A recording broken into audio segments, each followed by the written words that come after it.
नमस्कार, नमो नारायण। गीता दैनिक दैनिक के अंदर आज हम 107वें दिन प्रवेश कर चुके हैं और आज ही के दिन हमारा 5वां अध्याय प्रारंभ होने जा रहा है।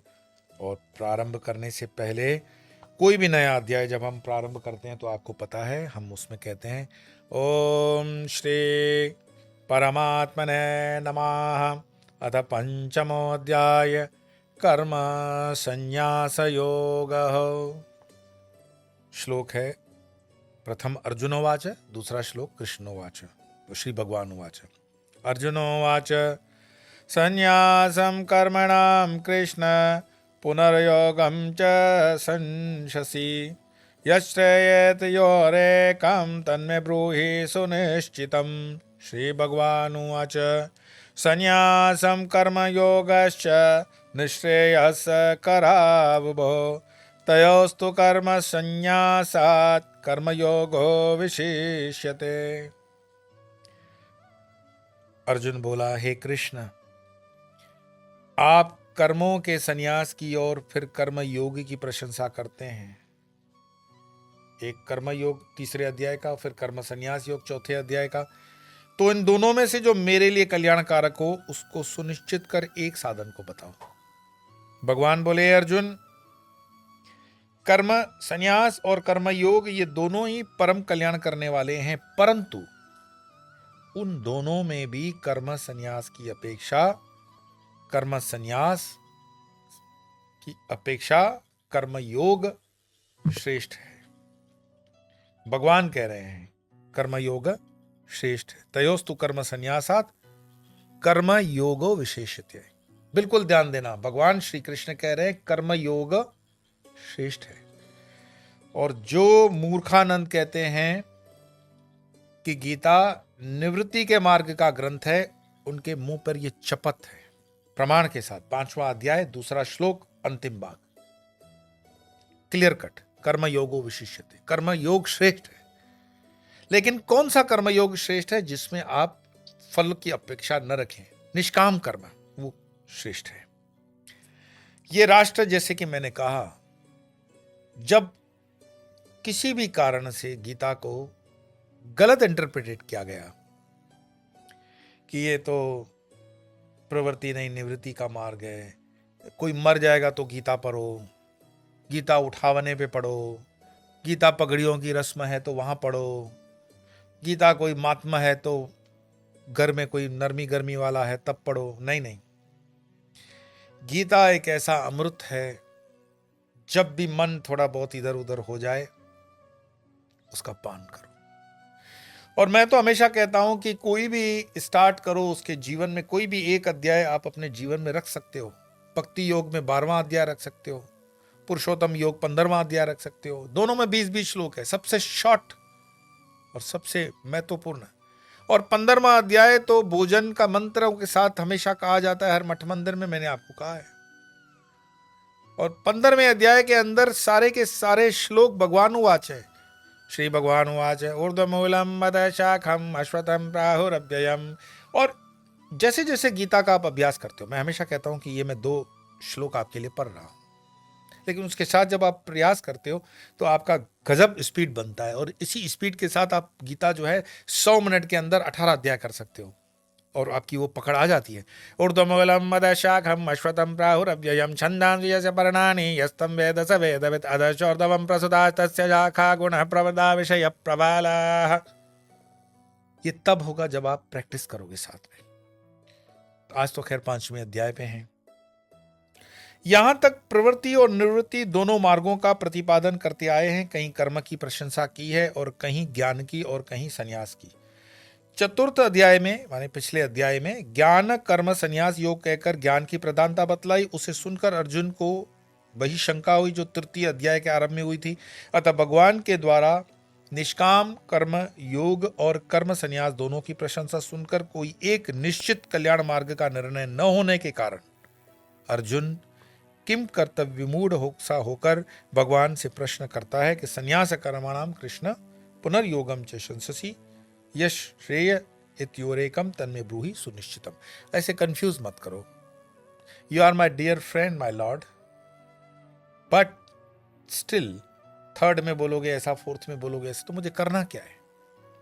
और ये अर्जुन के ही संशय नहीं है, सारे पढ़े लिखे एलाइट क्लास के लोग भी कहते हैं कि कभी वो कहते हैं ज्ञान कर लो, कभी कहते हैं कर्म करो, कभी कहते हैं भक्ति करो, कभी कहते हैं संन्यास करो। करना क्या है? He is giving you everything on plate. तुम्हारे स्वभाव से, तुम्हारे स्वधर्म से जो डाइजेस्टेबल है उसको उठा लो, दैट्स इट।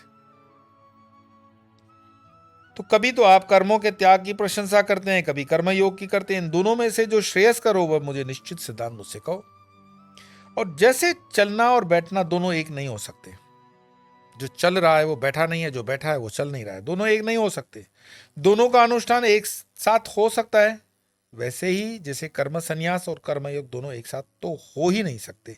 यहां कर्म संन्यास का अर्थ है कर्मों का स्वरूप से त्याग समझना चाहिए, अथवा सब कुछ त्याग कर चित्त का अपने इष्ट में लग जाना ही संन्यास समझें। और अगले श्लोक मतलब भगवान के जो वाच है उसमें भगवान कर्म की प्रशंसा करते हैं कि कर्म करो, कर्म के बिना चलेगा नहीं। संन्यास कर्म योगश्च निःश्रेयश्च करावुभो तयोस्तु कर्म संन्यासात् कर्म योगो विशिष्यते।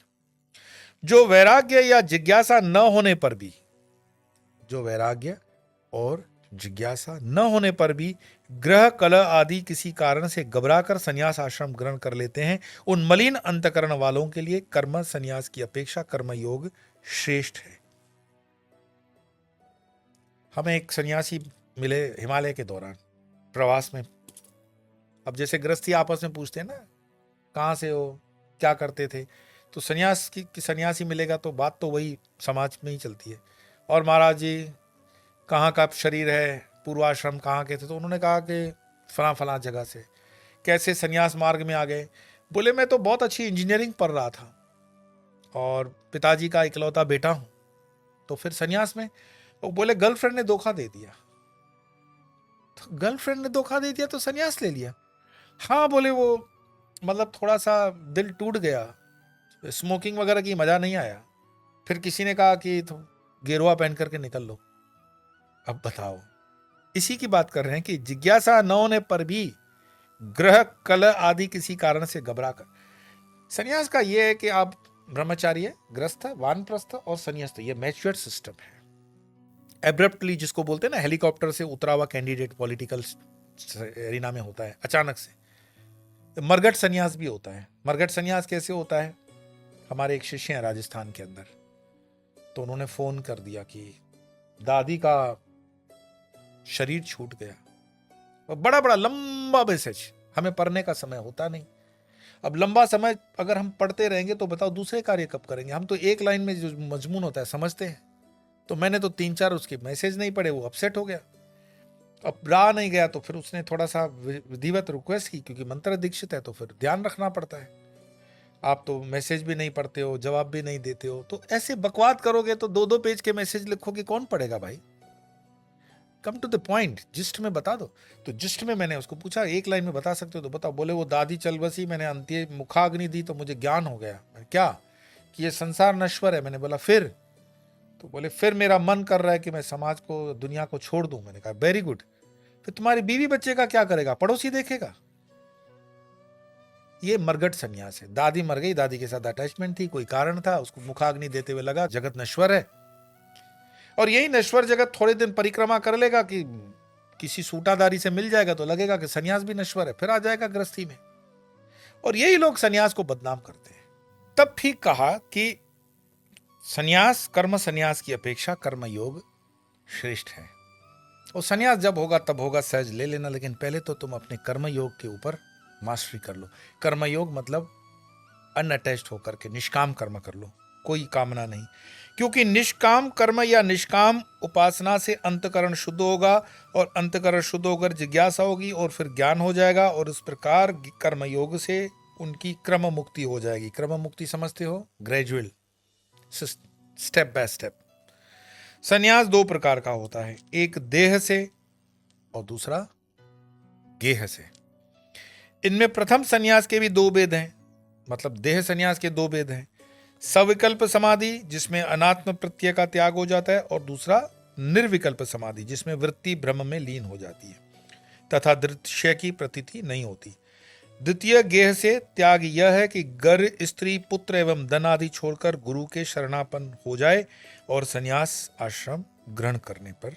ऐसे विरक्तों के लिए तो कर्मों का संन्यास श्रेष्ठ है, किंतु जो साधारण अविवेकी पुरुष हैं उनके लिए कर्मयोग अच्छा है। पूजा पाठ करो, स्तोत्र करो, ललिता सहस्त्र नाम करो, श्री की पूजा करो, लेकिन नौकरी नहीं करनी, माँ बाप के दिए हुए घरों को बेच करके अपने घरों को चला लेंगे, कामचोरी, जोर जोर से मंत्र पड़ोसियों को सुनाना, लेकिन कर्म नहीं करना। तो वो गीता के अंदर कह रहे हैं कि कर्म करो। जितना कर्म करोगे चित्त शुद्धि होगी, धीरे धीरे स्टेप बाय स्टेप ग्रेजुअली संन्यास में आ जाओगे। और भगवान यहां संन्यास की निंदा नहीं करते, भगवान संन्यास की निंदा नहीं करते, इस बात को ध्यान दो। केवल अधिकारी की दृष्टि से कर्मयोग की प्रशंसा करते हैं। जिनका सहज प्रारब्ध किया हुआ है, पास्ट का किया हुआ है, वो तो जल्दी ही संन्यास ले लेगा। इतने सुंदर सुंदर परिवारों के अंदर, संपन्न परिवारों के बच्चे सन्यासी हो जाते हैं, युवान। कैसे? कोई जबरदस्ती से थोड़ी सन्यासी बनाता है। हम माताजी के साथ, अपने माँ के साथ बेलूर मठ गए हुए थे। तो गुरुदेव की, स्वामी परम पूज्य भूतेशानंद जी महाराज जी की सेवा में स्वामी निर्मलानंद जी सेवा में थे। निर्मलानंद जी से मेरा बहुत सुंदर एक भाव था, प्रेम करते थे बहुत। अब आजकल शायद वो ब्राजील में हो सकते हैं, मेरा संपर्क नहीं है। निर्मलानंद जी को देख लिया अगर आपने, तो बिल्कुल इतने सात्विक, इतने शालीन, जैसे चलते फिरते बुद्ध की मूर्ति। मेरे से बात हो रही थी, उनकी ऊंचाई भी मेरी जितनी, तो बात हो रही थी। तो माताजी ने कहा कि ये सन्यासी है। मैंने कहा बिल्कुल सन्यासी है, गेरुआ में। बोले अरे कितने कोमल हैं, उनके अंग पूरे कोमल। बोली कैसे इनकी माँ ने इनको छोड़ दिया होगा। मैंने कहा ये माँ छोड़ने या पकड़ने की बात नहीं है, इनका प्रारब्ध का किया हुआ तपस्या है। दर्शन मात्र। निर्मलानंद जी अगर जहां पे भी हों, अगर आपने दर्शन किए हों, बहुत अच्छे, प्रबोधा भारत की वो एडिटर वही रह चुके हैं, रामकृष्ण मठ मिशन के बहुत अच्छे सन्यासी। मुझे तो माता जी से वो संबंधित याद आ गया कि इतने कोमल शरीर के व्यक्ति कैसे सन्यासी बन सकता है। कम उम्र के अंदर उनका सन्यास होता है, और बहुत ही इस तरह के सन्यासियों का दर्शन अपने आप में सत्कर्म है। लेकिन जो हम ये कहते हैं कि सन्यास की निंदा भगवान ने नहीं की, अधिकार के भाव से, वास्तव में तो दोनों ही साधन कल्याणकारी हैं। यहां कर्मयोग को श्रेष्ठ इसलिए कहा है कि निष्काम कर्म करते हुए मुक्त होना या भगवत प्राप्ति करना सुगम है, क्योंकि अधिक लोग तो साधन के संस्कारों से शून्य ही होते हैं। कर्मयोग किसी भी स्थिति में, संन्यास में आने के बावजूद भी कभी कभी कुछ सन्यासियों को इस तरह का प्रॉब्लम होता है, तो उसको भगवान श्री रामकृष्ण के प्रेरणा से बनाई हुई रामकृष्ण मठ मिशन के अंदर स्वामी विवेकानंद ने जो कर्म का सिद्धांत दिया, अस्पताल वाला या स्कूल वाला या नर नारायण की सेवा करने वाला, ये है ही उस चित्त शुद्धि के लिए सिद्धांत किया हुआ है। कोई कर्म करवा के, कोई मजदूरी करवा के उसको नहीं है कि नौकरी करवानी है। चित्त शुद्धि हो जाए तो सन्यास की तरफ पलट जाएगा, और जिस पलट चुका है पूर्व जन्मों में, तो वो तो सहज है। अब आगे के अगले कल वाले जो हम 2 श्लोक लेने वाले हैं, उसमें कर्मयोग किस प्रकार से कर्म करता है उसकी विवेचना होगी।